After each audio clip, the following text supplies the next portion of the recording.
Salut et bienvenue dans la vidéo du samedi. Aujourd'hui, on va parler adaptation de classiques. Alors si vous êtes un puriste accro à ces exemplaires de la Pléiade, accrochez-vous à vos fauteuils, ça risque de piquer un petit peu.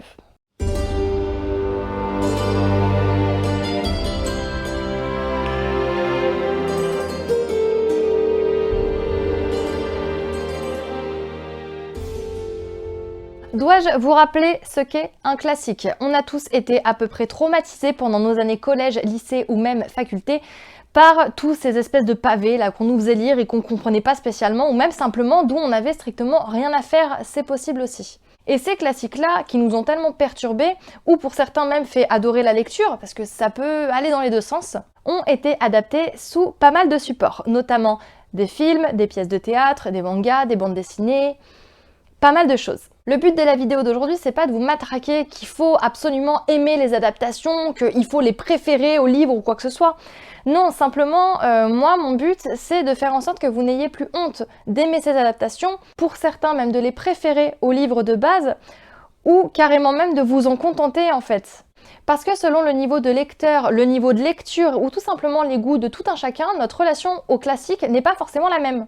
Pour exemple, j'ai beau avoir adoré Germinal de Zola, j'ai strictement aucune honte de dire que l'adaptation au ciné est un de mes films préférés, et je saurais même pas dire finalement si je préfère le livre ou le film, tant les deux m'ont plu. Selon le lecteur, certains classiques peuvent paraître autant très abordables, qui peuvent paraître concrètement insurmontables, et d'autres simplement, comme je disais tout à l'heure, ils nous tentent pas, hein. Ça arrive aussi, on ne peut pas tout aimer. Encore une fois, je vous donne mon exemple. J'ai trouvé Les Liaisons dangereuses de Laclos très abordable, j'ai pas du tout galéré à le lire. Même si j'ai lu la version abrégée et que j'ai trouvé malgré tout l'écriture fluide, j'ai par exemple trouvé Les Misérables de Victor Hugo quand même assez dense. Et en parallèle de ça, on a Guerre et paix de Léon Tolstoï qui, y a rien à faire, ça me tente pas, j'ai pas envie. Tout ça pour dire que tout dépend du lecteur. Et vous pouvez très bien bouffer 250 livres à l'année, vous pouvez ne pas aimer les classiques ou en lire très peu ou quoi que ce soit, c'est votre choix, c'est chacun son truc en fait. Et c'est là qu'au final, les adaptations, elles entrent en compte et elles nous sont très utiles. Parce que quand on a un classique qui nous tente pas spécialement ou qui nous tente, mais quand on voit la pavasse que ça représente, en plus c'est écrit tout petit, on n'a pas spécialement envie de se lancer dedans. Et l'adaptation va nous permettre, si ce n'est pas de découvrir la plume de l'auteur, à la limite c'est le petit point noir, elle va nous permettre de découvrir les personnages, de découvrir le contexte dans lequel ces personnages évoluent, et également de découvrir l'histoire et l'époque. Ainsi, avec les adaptations, on s'encombre pas finalement. On a le début, le déroulement et la fin de l'histoire avec les personnages. Et avec un petit peu de chance, vous tombez même sur une très bonne adaptation qui reprend même des citations du livre et approfondit le développement psychologique des personnages. Pour illustrer mon propos, je vais vous prendre deux cas. Le premier, c'est le Comte de Monte Cristo en adaptation manga avec lequel je vous ai carrément rebassiné les oreilles la semaine dernière. Le Comte de Monte Cristo, c'est probablement un des livres dont, au cours de ma vie de lectrice, on m'a le plus parlé et on n'a jamais spécialement compris pourquoi je ne l'avais toujours pas lu. Et en fait, c'est pas que j'ai pas envie de le lire, vraiment j'ai très envie de le découvrir, mais je sais pas. Il paraît que Dumas est un auteur classique vraiment super facile à aborder, mais par exemple, pour moi, typiquement, j'ai du mal, j'ai vraiment du mal et j'ai envie de le découvrir, mais à chaque fois, j'ai toujours ce petit truc qui fait que je me suis toujours là à me demander, mais dans quoi je vais me lancer? Est-ce que je vais en voir le bout? Et comme un fait exprès, pendant qu'un de mes collègues me reparlait encore du Comte de Monte Cristo, je suis tombée sur son adaptation manga et aussitôt acheté, aussitôt dévoré. Et l'effet justement que cette adaptation a eu sur moi, en fait, ça a été, j'ai découvert les personnages, j'ai découvert l'histoire, tout ça, mais j'en veux plus, j'en veux vraiment plus. Et pour en avoir plus, il faut que je lise le livre de base. Et du coup, je me suis commandé le premier tome. Autre exemple, Hamlet de William Shakespeare. Hamlet, j'ai essayé de le lire 5-6 fois. Pourtant, le livre est super court, mais il n'y a rien à faire. J'arrivais pas à dépasser la moitié. Vraiment, pourtant, c'est pas insurmontable. Le truc, il doit faire aller 150 pages grand maximum, mais moi, il n'y avait rien à faire, ça ne prenait pas. Je sais pas ce qui me rebutait, parce que par exemple, j'ai lu Roméo et Juliette de Shakespeare que j'avais beaucoup aimé, mais là, je sais pas, Hamlet, il y avait rien à faire. Mais rien à faire. J'ai essayé, et quand tu essayes 5 ou 6 fois et que tu butes toujours au même moment, à un moment, tu dis non, ça sert à rien, de toute façon, te force pas. Et donc, toujours dans la même collection que le Comte de Monte Cristo, c'est-à-dire les éditions Nobi, il me semble, je me suis commandé l'adaptation manga, parce que je sais que là, ça sera au travers du support manga que j'adore, et je vais pouvoir au moins connaître l'histoire. Tout ça pour dire, il y a des classiques à lire, il y a des classiques à écouter pour les audiobooks, il y a des classiques à voir, Mais pour moi, tous les classiques sont à découvrir finalement, et au travers de n'importe quel support. Si vous avez envie de les voir en film, parce que vous n'avez pas envie de vous cogner le livre, libre à vous, et je comprends même pas qu'il y ait des gens qui puissent juger en fait ça. Que vous préfériez découvrir les personnages, le contexte, tout ça, que vous préfériez les voir à l'écran, ou les entendre, ou les imaginer, peu importe, les auteurs classiques se sont fait chier à nous créer des histoires monumentales, c'est pas pour qu'on commence à bouder, parce que le bouquin est un petit peu trop gros. Et dans ce cas-là, quid des versions abrégées? Alors les versions abrégées, je suis quand même un petit peu mitigée à ce niveau-là, dans le sens où c'est très bien. C'est très bien, surtout pour des classiques qui peuvent être particulièrement denses. Les versions abrégées, ça aide bien, surtout par exemple pour les écoliers, etc., à découvrir un texte classique qui pourrait paraître un petit peu... j'ai perdu le mot. Un petit peu fastidieux. La version abrégée, elle s'encombre pas de longueur. Il y a d'autres moments, elle se permet même parfois de faire l'impasse sur des trucs quand même que j'estime assez importants, notamment le développement psychologique de certains personnages. Il y a des moments, elle fait encore mieux, elle fait même l'impasse sur certains personnages. Alors ça, c'est un délire. Mais la version abrégée, en fait, elle a encore une fois cet avantage finalement. Elle vous permet de découvrir la trame principale de l'histoire. Mais il faut quand même garder à l'idée que du coup, malgré tout, vous ratez plein de trucs. Parce que pour encore une fois vous citer l'exemple des Misérables, la version abrégée que j'ai lue fait 366 pages, il me semble, et la version originale en fait 1600. Alors ils ont enlevé carrément les 3/4 du roman. Certains romans classiques, parce qu'ils ont des descriptions super longues, etc., ou même des fois ils décrivent des contextes politiques, tout ça, peu importe, peuvent paraître par moments assez contemplatifs. Et le contemplatif, quand on commence la lecture, ça peut paraître même un petit peu chiant, parce qu'il y a des moments où on ne saisit pas spécialement, mais pourquoi est-ce qu'il se prend la tête à décrire une porte pendant 5 pages? Et pendant ce temps-là, il y avait d'autres auteurs, coucou Zola, qui adoraient d'écrire une porte pendant 5 pages. Vraiment, c'était leur truc, et d'écrire le mobilier et tout ça, vraiment, mais ils kiffaient quoi.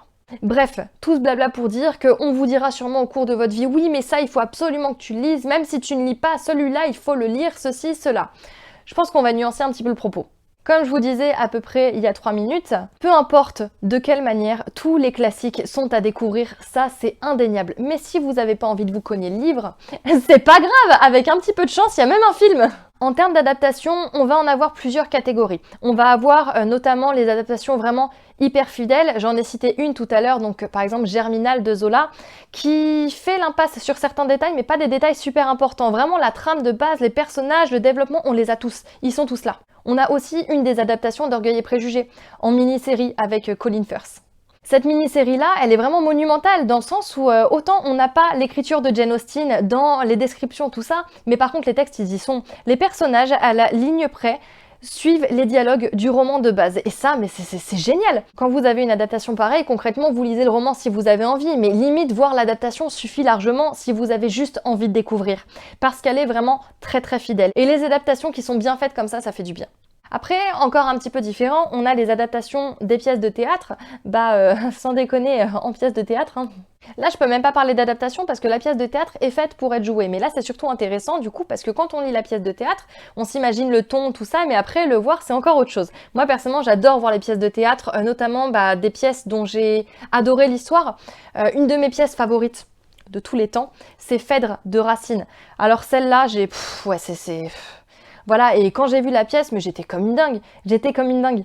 Et en fait, moi, c'est ça que j'adore dans les adaptations, c'est que quand on lit le livre, pendant plusieurs pages, on est là, on s'imagine les personnages, tout ça, on s'imagine à quoi ils peuvent ressembler, on s'imagine le ton de leur voix, on peut s'imaginer tellement de choses, et quand c'est porté à l'écran ou que c'est porté simplement sur papier glacé ou des choses comme ça, ah mais qu'est-ce que j'adore, parce que du coup on peut confronter nos idées et on peut... Ça arrive aussi des fois que ce soit peut-être entre guillemets mal fait ou que ça n'a pas été fait de la manière qu'on voulait, mais peu importe, je sais pas, moi je trouve ça tellement satisfaisant d'avoir vraiment là les personnages en fait qui sont portés là, ça y est, ils sont devant nous en fait, je sais pas, je trouve ça génial. On a aussi les adaptations libres, ça c'est encore un petit peu différent. Les adaptations libres reprennent très globalement la trame de l'histoire, mais mis à part ça, il y a absolument tout qui est changé. Par exemple, vous prenez le roman Les Liaisons Dangereuses de Choderlos de Laclos. Choderlos, peu importe. Les Liaisons Dangereuses a été adapté en film avec un très très bon casting. Glenn Close, Uma Thurman, il me semble, Reese Witherspoon, Keanu Reeves, il me semble qu'il y avait Keanu Reeves, après il y a le Vicomte de Valmont, mais j'ai oublié son nom à lui. Ça, c'est vraiment le livre qui suit totalement le roman. Et plus tard, on a eu l'adaptation libre Sex Intentions. En quoi Sex Intentions est vraiment une adaptation libre? C'est que la trame de base est là. On a toujours Valmont contre Merteuil. On a toujours la présidente de Tourvel au milieu, même si là, dans ce film-là, ce n'est plus la présidente de Tourvel, c'est une jeune fille fraîche et vierge. On a toujours des délires super bizarres à se lancer des paris, super malsains, tout ça. Mais par contre, l'histoire est totalement transposée au présent. Ça se passe plus dans les années 1700, cette fois-ci, ça se passe dans les années 2000, à l'époque, il me semble, à New York, si je ne me trompe pas. Merteuil, c'est plus la comtesse de Merteuil, c'est la comtesse ou pas? Oh la honte, oui, c'est la comtesse, ouais. C'est plus la comtesse de Merteuil, cette fois-ci c'est Catherine de Merteuil. Catherine de Merteuil, elle va au lycée où elle est très populaire, elle est presque même, comment dire, elle est redoutée. Catherine de Merteuil, elle est complètement camée, enfin voilà, vous voyez, c'est totalement modernisé. C'est totalement modernisé et là, moi je parle d'adaptation libre dans le sens où, mis à part le nom des personnages et globalement l'histoire, il y a énormément de choses qui changent. Autre adaptation libre, pareil, le journal de Bridget Jones, qui est une adaptation libre de Orgueil et Préjugés. Alors là, on n'a même plus le nom des personnages, mis à part Darcy. On n'a même plus le nom des personnages, mais on a toujours le triangle amoureux finalement. Bridget qui s'intéresse à un mec qui est un gros enfoiré et qui finalement retourne en fait vers le gars qu'elle a méprisé au départ. Et une adaptation libre, j'ai l'impression que ça fait 40 fois que je répète ce mot, que j'apprécie beaucoup. Cette fois-ci, c'est en bande dessinée. Il s'agit de l'adaptation Peter Pan par Daniel Loisel.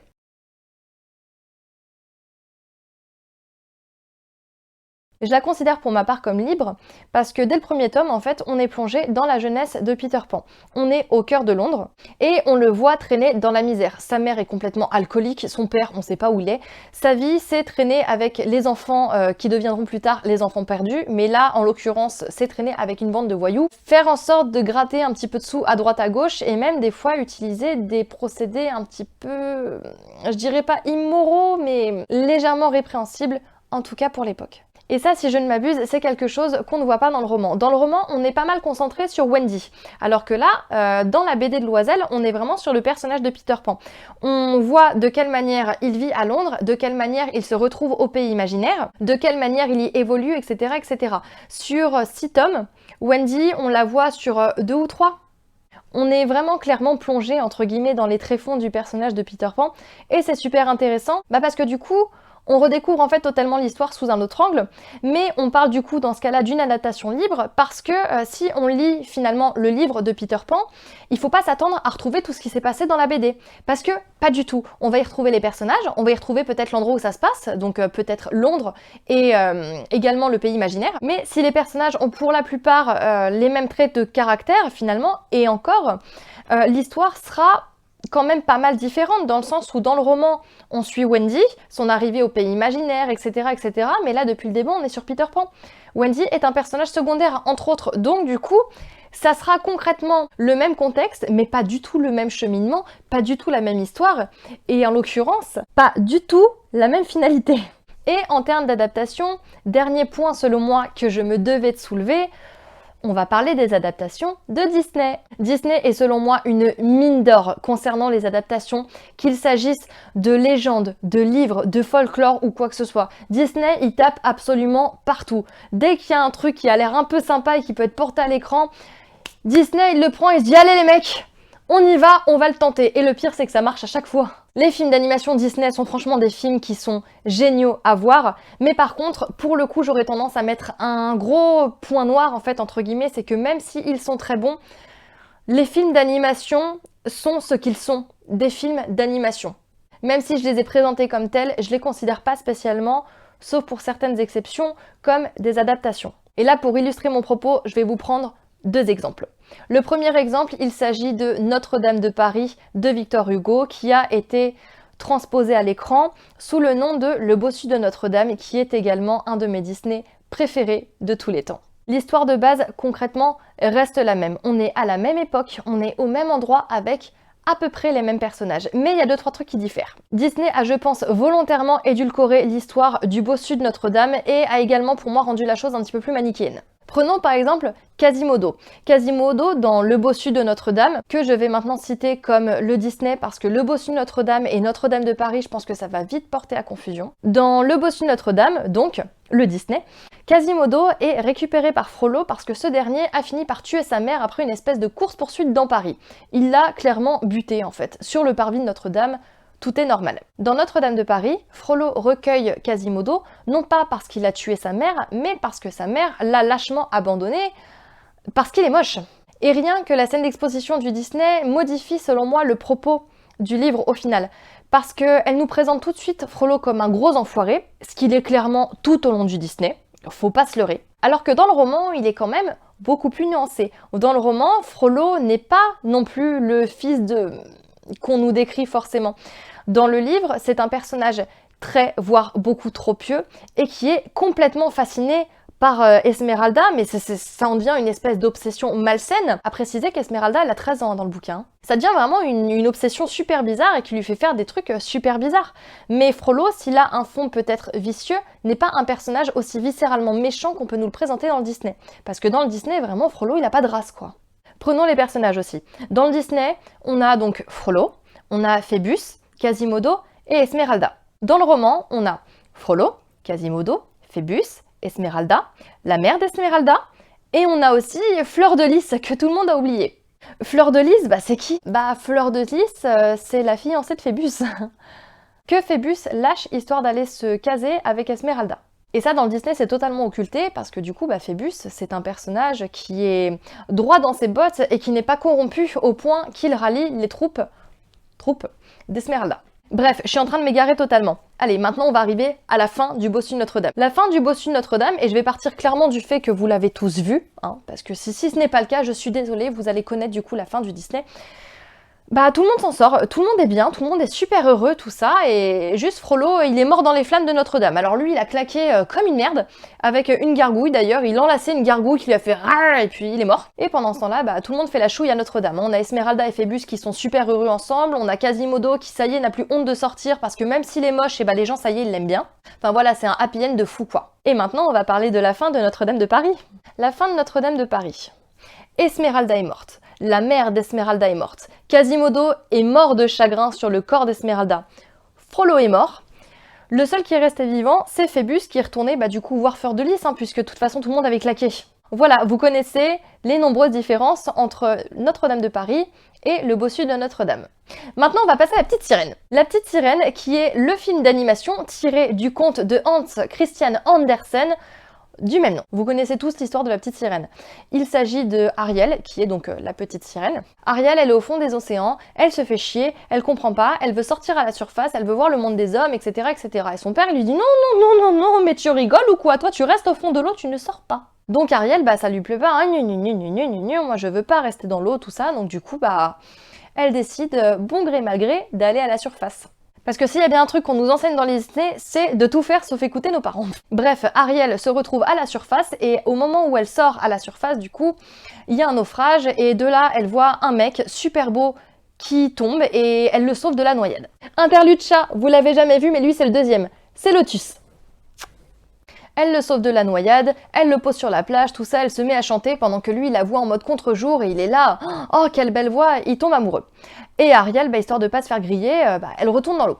Elle retourne dans l'eau et donc de là, elle déprime, parce que du coup, elle est amoureuse, ceci, cela, son père, oui, mais non, mais c'est horrible, tu m'as désobéi, bref, elle s'en tape le cul par terre et elle va direction chez Ursula, histoire de faire un pacte avec elle parce que Ariel, elle veut des jambes, quoi. Et donc, elle passe le pacte suivant avec Ursula, je te donne ma voix, tu me donnes des jambes. Et c'est exactement ce qui se passe. Ariel se retrouve donc à la surface, avec des jambes, mais elle peut pas parler. Mais comme dans les Disney tout se passe bien, évidemment, elle est là, elle traîne avec son prince, tout ça, ils tombent amoureux, ceci, cela. Il me semble, mais je l'ai plus trop en tête, mais je crois que Ursula prend la mort à ce moment-là et décide d'aller foutre la merde, mais finalement, elle ne fout pas la merde. Enfin voilà, encore une fois, un Disney. Bref. La fin, du coup, Ariel récupère sa voix, Ariel garde ses jambes, sauf quand elle va dans l'eau où elle se retransforme en sirène. Le royaume de l'eau et la terre, du coup, font la paix, ils deviennent copains, puisque de toute façon, t'y peux rien, dans l'eau, il y a ton beau-père, quoi. Ils font la paix, tout ça, boum boum, happy end. Maintenant, on va parler du conte. Dans le conte, tout se passe à peu près pareil, jusqu'au moment où Ariel, donc qui dans le conte n'a pas de nom, se rend chez la sorcière des mers. Le pacte est toujours le même, mais là pour le coup c'est une autre paire de manches, dans le sens où la petite sirène va donner sa voix à la sorcière des mers, et elle va avoir des jambes, comme prévu. Par contre, il y a un truc qui est stipulé et qui ne l'est pas du coup dans le Disney, sinon ça serait beaucoup moins drôle. À chaque pas que fera la petite sirène, elle aura la sensation que des millions d'aiguilles de couteau lui transpercent les jambes, ça lui fera un mal de chien. Dans le conte, la petite sirène, elle a 3 jours pour faire en sorte que son prince tombe amoureux d'elle. Donc du coup, elle y travaille, etc., etc. Sauf qu'il y a autre chose dans l'équation, c'est que le prince finit par tomber amoureux de quelqu'un d'autre. Et ce n'est pas de Ursula qui se déguide ou quoi que ce soit. Non, il tombe amoureux d'une autre fille. Et ce que j'ai pas précisé, c'est que l'issue du pacte entre la sorcière des mers et la petite sirène, cette fois-ci, c'est pas simplement bah tu récupères pas ta voix et tu l'as dans le cul, tu retombes dans l'eau. Là, c'est plutôt si au bout de 3 jours ton prince n'est toujours pas tombé amoureux de toi, bah tu meurs. Voilà, bisous. Donc vous vous doutez bien que au bout de 2-3 jours, le prince est amoureux de l'autre femme et donc du coup bah il a plus spécialement Dieu pour la petite sirène qui est à peu près il me semble son amie ou sa confidente ou quelque chose comme ça, mais il la considère pas du tout comme son amoureuse quoi. Et lui il est ailleurs quoi.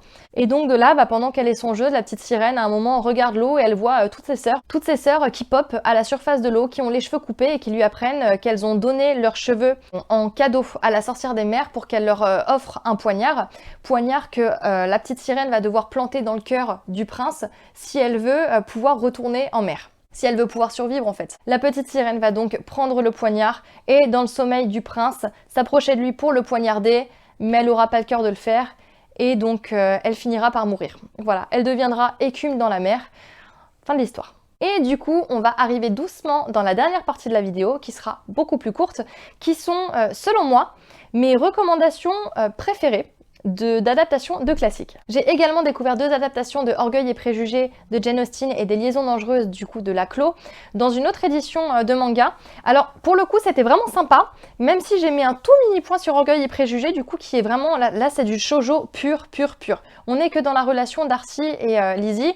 Alors si vous voulez lire une belle histoire d'amour, il n'y a pas de souci, mais si vous voulez le côté très cynique, très ironique, tout ça, dont j'avais parlé d'Orgueil et Préjugés, bah là pour le coup vous l'avez pas du tout. En termes d'adaptation en film que j'ai trouvé selon moi très réussi, on a évidemment Germinal de Zola qui est selon moi un chef-d'œuvre. On a également Les Misérables avec Lino Ventura qui est également pour moi un très bon film. Nous avons également l'adaptation de Madame Bovary de Gustave Flaubert. Alors là pour le coup Madame Bovary, j'ai vu l'adaptation qui m'a beaucoup plu mais je n'ai pas lu et je ne lirai pas le livre parce qu'il ne me fait pas envie du tout. Et nous avons évidemment mon film préféré parmi les films préférés de tous les temps, Autant en emporte le vent, l'adaptation du classique, du grand classique de Margaret Mitchell, du même nom. Côté pièce de théâtre, j'aurais donc tendance à vous conseiller l'adaptation, donc en film cette fois-ci, bizarrement, l'adaptation d'une pièce de théâtre en film de l'Avare de Molière avec Louis de Funès, que j'adore, que j'avais vu quand j'étais petite et que j'adore. On a également l'adaptation de Phèdre de Racine qui est monumentale. On a aussi une adaptation qui est très moderne et cette fois-ci, je n'en ai pas parlé, j'ai super honte, mais qui est une adaptation moderne et transposée en livre. Il s'agit de Antigone de Jean Anouilh qui reprend Antigone de Sophocle. J'en ai parlé vraiment vite fait, même si ce ne sont pas vraiment des adaptations, des audiobooks qui sont très sympas à lire, enfin du moins à écouter. Les audiobooks de Dumas sont très bons, le rythme est très bon, ça va très bien. Qu'on le considère comme un classique ou pas, les audiobooks du Seigneur des Anneaux ont l'air aussi hyper prometteurs. Et en bande dessinée, pour moi, je vous en ai parlé tout à l'heure, hein, une adaptation qui est également pour moi très bien réussie. Il s'agit de Peter Pan de Daniel Loisel qui est pour moi formidable. Hein. Contenu quand même assez mature, hein, donc je vous le déconseille de le faire lire à vos petits minots de 10 ans là. Mais très bon. Très bon quoi. Incroyable. On arrive donc à la fin de la vidéo. Si ça vous a plu, n'hésitez pas à me laisser un petit pouce en l'air et également à vous abonner si c'est pas déjà fait, ça me ferait super plaisir. N'hésitez pas à m'écrire en commentaire quel classique vous avez préféré et quelle adaptation vous avez préféré aussi. Ça va, je te dérange pas? Sur ces bonnes paroles, je vous fais plein de gros bisous, passez un bon week-end et pas trop de folie. Salut!